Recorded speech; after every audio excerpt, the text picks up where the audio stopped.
మనిషి శరీరం మనకు కనిపించే మాంసం ఎముకలు మాత్రమే అనుకుంటాం. కానీ ఒక భయంకరమైన నిజం ఏంటంటే మన శరీరం చీకటిలో నిజంగానే వెలుగుతుంది.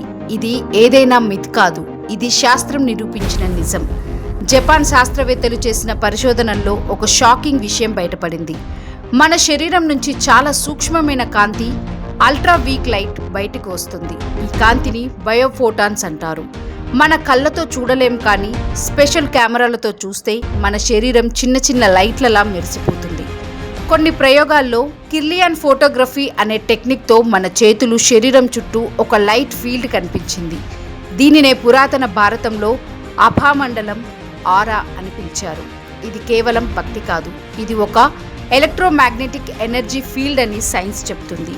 ఇంకా ఆశ్చర్యం ఏమిటంటే మన శరీరంలో ఉన్న DNA, ఇది కూడా ఆప్టికల్ ఫైబర్ కేబుల్లా పనిచేస్తుందని కొన్ని పరిశోధనలు సూచిస్తున్నాయి. అంటే లైట్ ద్వారా సమాచారాన్ని నిల్వ చేసి పంపగలదు. ఇది చూస్తే మనం కేవలం జీవులు కాదు, లైట్ బేస్డ్ సిస్టమ్ అని అర్థమవుతుంది. సనాతన ధర్మంలో చేసే చిన్న క్రియ అయిన ఆచమనం, నీళ్లు తాగడం మాత్రమే కాదు, ప్రత్యేక మంత్రాలతో నీళ్లు తాగితే మన శరీరంలోని ఫ్రీక్వెన్సీ మారుతుందని చెబుతారు. ఇది ఒక రకంగా ఎనర్జీ రీసెట్ బటన్లా పనిచేస్తుంది. మన చేతుల వేళ్లు శరీరంలోని ఎనర్జీ పాయింట్స్తో కనెక్ట్ అయ్యి ఉంటాయి. ముద్రలు వేయడం వల్ల శరీరంలో ఎలక్ట్రికల్ సర్క్యూట్ అయ్యి అవుతుంది. దీంతో ఎనర్జీ లీక్ అవ్వకుండా ఉంటుంది.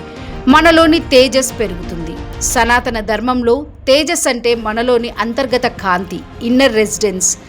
ఇప్పుడు సైన్స్ చెప్తున్న బయోఫోటాన్స్ ఇదే తేజస్కి సాక్ష్యం కావచ్చా? ఇన్ని విషయాలు చూస్తే ఒక ప్రశ్న వస్తుంది. మనం కేవలం శరీరం కాదు, మనం లైట్ అండ్ వైబ్రేషన్తో తయారైన జీవులం. ప్రాచీన భారతం వేల సంవత్సరాల క్రితమే చెప్పింది మనిషి లోపల ఒక దివ్య కాంతి ఉంది అని. ఇప్పుడు సైన్స్ కూడా అదే దిశగా వెళ్తుంది. ఒకప్పుడు అది ఆధ్యాత్మికత, ఇప్పుడు ఇది శాస్త్రం అవుతుంది. అంటే మన పురాతన జ్ఞానం నిజంగా హైటెక్ సైన్స్ అయిందా? ఈ విషయంపైన మీ అభిప్రాయాన్ని కామెంట్ రూపంలో తెలియజేయండి. లేటెస్ట్ న్యూస్ అప్డేట్స్ కోసం డిస్క్రిప్షన్లో ఉన్న న్యూస్ ఆన్ ఫేస్ వాట్సాప్ ఛానల్ని ఫాలో అవ్వండి.